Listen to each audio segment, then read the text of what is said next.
దేవత దేవునికి హృదయపూర్వక వందనాలు తెలియజేస్తున్నాను.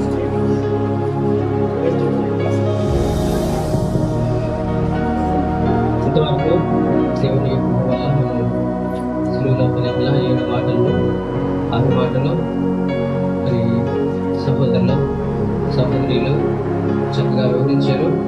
అందుని బట్టి దేవునికి మహిమ. మరి ఈ విషయంలో దేవుడు చేసిన మేలును బట్టి వందనాలు. అదేవిధంగా మరి యేసు ప్రభు సిలువలో పలికిన 7 మాటల గురించి మనం ఇప్పుడు ధ్యానం చేసుకుందాం.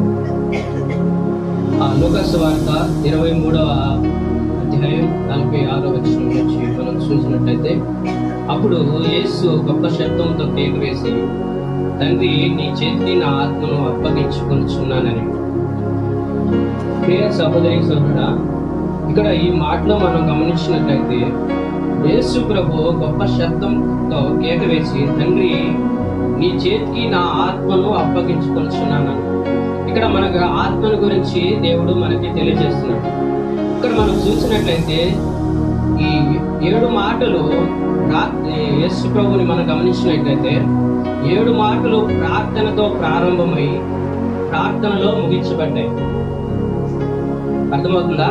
యేసు ప్రభు సిలువలోకి ఎక్కినప్పటి నుంచి ప్రార్థనతో ప్రారంభించాడు, ప్రార్థనతో ముగించబడ్డాయి.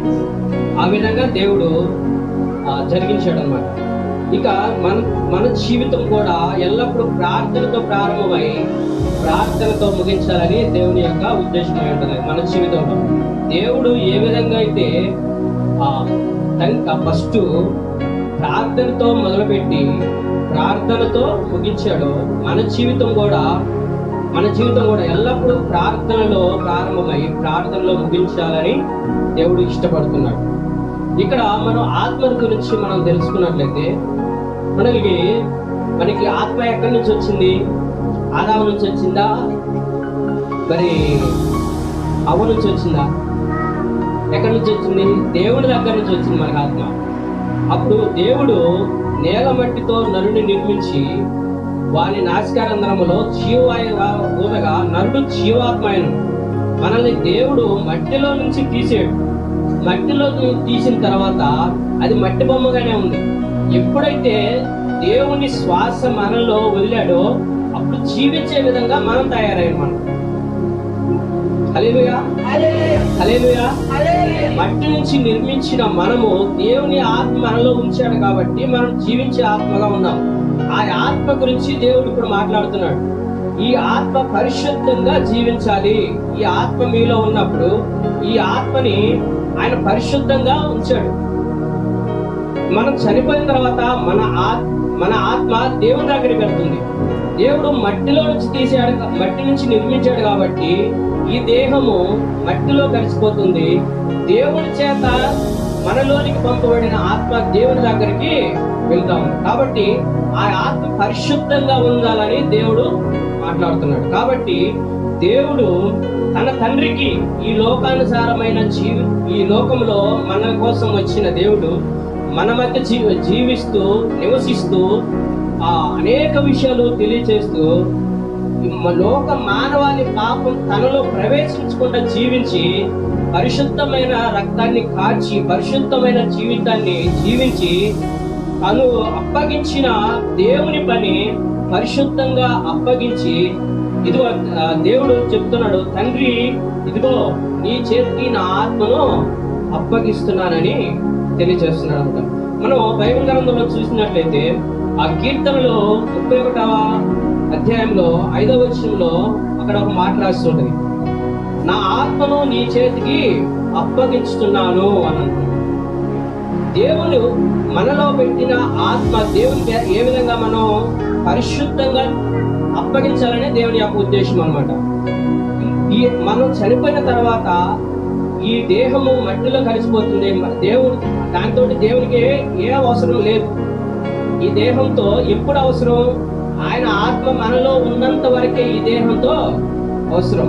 ఆ ఆత్మ మనలో ఉంటేనే మనం బ్రతకగలుగుతున్నాం.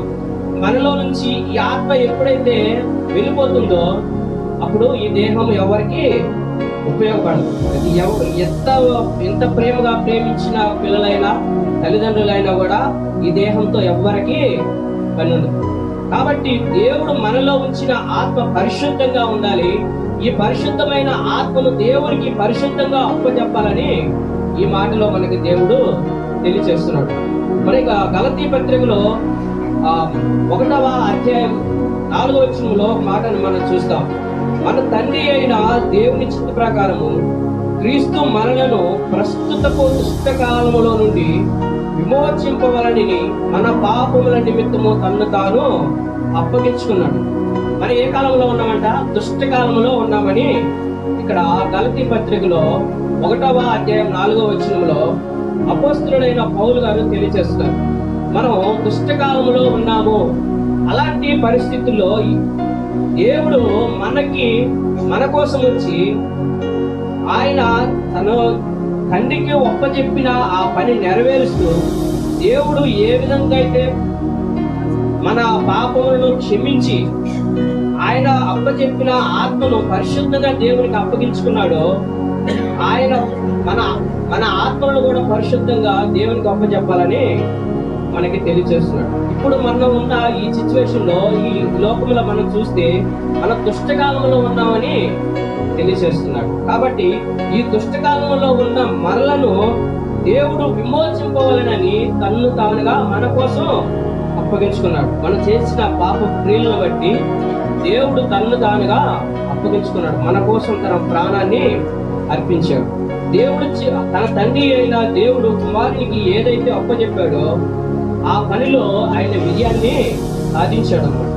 ఎన్నో శ్రమలు వచ్చాయి, ఇబ్బందులు వచ్చాయి, ఆటంకాలు, అన్ని విషయాల్లో దేవుడు అన్నిటిని సహించుకొని మన కోసమై మనల్ని రక్షించడానికి, మన ఆత్మల్ని తండ్రి దగ్గర మరి జాగ్రత్తగా ఉంచడానికి, మనం చనిపోయిన తర్వాత ఈ ఆత్మ దేవునికి పనికిరాదు కానీ, ఎవ్వరికీ పనికిరాదు కానీ మన ఆత్మ మాత్రం దేవునికి చాలా ఉపయోగపడుతుంది. ఎందుకంటే దేవుడు ఈ ఆత్మకి అస్సలు చావే లేదు. కాబట్టి ఈ ఆత్మకి మనకి తీర్పులో దేవుడు నిలబెడతారని మనకి వాక్యం తెలియజేస్తుంది. కాబట్టి ఈ ఆత్మను శిక్షించడానికి దేవుడు అన్ని రకాలుగా సిద్ధం చేసి ఉన్నాడు. ఎందుకంటే దేవుడు ఈ లోకంలో మన కోసం మనం చేసిన పాపాలని ఆయన శిలువలో మన కోసం మరణించి అవమానాలు పడి తన రక్తమంతా కార్చి ఒక మానవుడు అలాంటి శ్రమలు ఏ మానవుడు కూడా భరించలేడు. కానీ అలాంటి భయంకరమైన శిక్షను మన కోసం అనుభవించాడు. ఒక మానవుడిగా ఈ లోకంలో జీవించి ఒక మానవుడు ఎలా జీవించాలో ఒక మానవుడిగా ఆయన చూపించాడు. కానీ ఈ లోకంలో ఉన్న మనము ఆయనలాగా జీవించట్లేదు. దేవుడు మానవుడిగా ఈ లోకానికి వచ్చి ఎంత పరిశుద్ధంగా జీవించాడు, కానీ మనము జీవించలేకపోతున్నాం. కాబట్టి దేవుడు తన ప్రేమ చొప్పున మనల్ని అందరినీ కాల్చి కాపాడుతున్నాడు. ఆ కాపాడిన విలువను బట్టి మనం సరి చేసుకొని పరిశుద్ధమైన ఈ ఆత్మను దేవునికి పరిశుద్ధంగా ఒప్పచెప్పాలని దేవుడు ఇష్టపడుతున్నాడు. కాబట్టి ఈ ఆత్మను శిక్షించడానికి ఆయన అర్హుడు. కాబట్టి ఈ ఆత్మ మనలో ఉన్నంత వరకు మనం పరిశుద్ధంగా జీవిస్తే నిత్య రాజ్యాన్ని మనకిస్తాడు. లేదు ఆయన మన ఇష్టానుసారంగా మనం జీవిస్తే ఈ ఆత్మకి మరణం ఉందని, అది ఎప్పటికీ నశించదని దేవుడు యుగయుగాలు మన ఆత్మను శిక్షించబోతున్నాడు. దేవుడు ఈ లోకంలో మనల్ని ఎంత స్వేచ్ఛగా జీవించడానికి అనుమతించాడో మన అనుమతిని ఆయన అంగీకరించాడు. ఎవరు ఏ విధంగానే జీవించాలని దేవుడు చూస్తున్నాడు. అయితే ఈ ఆత్మకి ఒకనాడు తీర్పు ఉందని తెలియజేస్తున్నాడు. కాబట్టి మీరు ఈ ఆత్మలో ఉన్నారు కాబట్టి ఇదిగో ఈ రోజు నేను దేవునికి నా ఆత్మను పరిశుద్ధంగా అప్పచెప్తున్నాను. మీరు కూడా దేవునికి మీ ఆత్మను పరిశుద్ధంగా అప్పచెప్పండి అని దేవుడు ఈ మాటల ద్వారా మనకు తెలియజేస్తున్నాడు. 1వ పేతురు పత్రికలో మనం చూసినట్లయితే 4వ అధ్యాయం 4వ వచనం 19వ అధ్యాయంలో మాట రాసి ఉంది అక్కడ. కాబట్టి దేవుని చిత్త ప్రకారము బాధపడువారు సత్ప్రవర్తన గలవారై నమ్మకమైన సృష్టికర్తకు మన ఆత్మలను అప్పగించుకొనవలెను. హల్లెలూయా. ఎలాగా? దేవుని చిత్త ప్రకారము బాధపడువారు సత్ప్రవర్తన గలవారి. మనం బాధపడుతూ మనం ఎలా ఉండాలంట? సత్ప్రవర్తన గలవారమై ఉండాలంట. అలా ఉండి ఏం చెప్తున్నాడు? ఆ సత్ప్రవర్తన గలవారి నమ్మకమైన సృష్టికర్తకు మన ఆత్మను అప్పగించాలి అని ఈ వాక్యం ద్వారా మనకి తెలియజేస్తుంది. కాబట్టి ఈ ఆత్మకు మరణం అనేది లేదు. కాబట్టి మనలో ఉన్న ఈ ఆత్మ పరిశుద్ధంగా జీవించాలని దేవుడు ఇష్టపడుతున్నాడు. మనలో పెట్టిన ఈ ఆత్మను దేవునికి పరిశుద్ధంగా ఒప్పజెప్పాలని మనకి మాటల ద్వారా తెలియజేస్తున్నాడు. దేవుడు తనకు అప్పగించిన పనిని ఆయన సంతృప్తి చేసి అప్పుడు ఆ మాట ఆ విజయంతో కూడిన విధంగా ఆ మాట మనకి దేవుడు తెలియజేస్తున్నాడు. అప్పుడు యేసు గొప్ప శబ్దంతో కేక వేసి, తండ్రి, నీ చేతికి నా ఆత్మను అప్పగించుకొనుచున్నాను. మనం గమనించినట్లయితే ఈ లోకంలో మా జంతువుల్లో కానీ, పక్షుల్లో కానీ, మృగాల్లో ఏ దాంట్లో కూడా దేవుడు అసలు ఆత్మ అనేది లేదు. దేవుని చేత నిర్మించబడ్డాం. అయితే అన్ని దేవుని చేత నిర్మించబడ్డాయి, కానీ వాటికి ప్రాణము, దేహాలే ఉన్నాయి. మనలో ఆత్మ ఉంది. మనలో 3 ఉన్నాయి: శరీరము, ప్రాణము, ఆత్మ. 3 రకాలుగా ఉన్నాయి. కాబట్టి ఈ ఆత్మ అనేది దేవుడి యొక్క మరి పరిశుద్ధమైన ఆత్మగా మనలో ఉంచాడు. కాబట్టి ఈ పరిశుద్ధమైన ఆత్మను దేవుడు తన తండ్రికి ఎలాగైతే అప్పచెప్తున్నాడో, తన విజయాన్ని ఎలాగైతే ఆయన సాధించి తనకు అప్పచెప్పిన పనిని తనకి ఇచ్చినప్పుడు తను విజయంగా దేవునికి తెలియజేస్తున్నాడు, తన తండ్రికి తెలియజేస్తున్నాడు.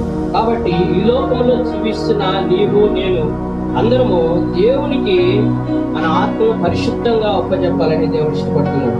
కాబట్టి మనం నిర్లక్ష్యం చేయకుండా పరిశుద్ధమైన ఈ ఆత్మను దేవునికి అప్పగించి తన తండ్రికి కుమారుడిగా తన బాధ్యతలను తీసుకొని ఈ లోకానికి పంపించి తండ్రి ఏ విధంగా అయితే కుమారుడికి అప్పచెప్పిన పనిని వాటన్నింటినీ సాధించి దేవుడు ఒక విజయంగా ఇక్కడ నిలబడి, తండ్రి, ఇదిగో నీ చేతికి నా ఆత్మను అప్పగిస్తానని ధైర్యంగా ఉత్సాహంగా కేకలు వేసి దేవునికి తెలియజేస్తున్నాడు. కాబట్టి మనలో ఉన్న ఆత్మ దేవునికి పరిశుద్ధంగా అప్పగించాలని యేసు ప్రభువు ద్వారా మనకి ఈరోజు తెలియజేస్తున్నాడు. కాబట్టి మనం అందరిగా పరిశుద్ధంగా జీవించి మన ఆత్మలను పరిశుద్ధంగా దేవునికి అప్పచెప్పాలని ఈ కొద్ది మాటలో దేవునికి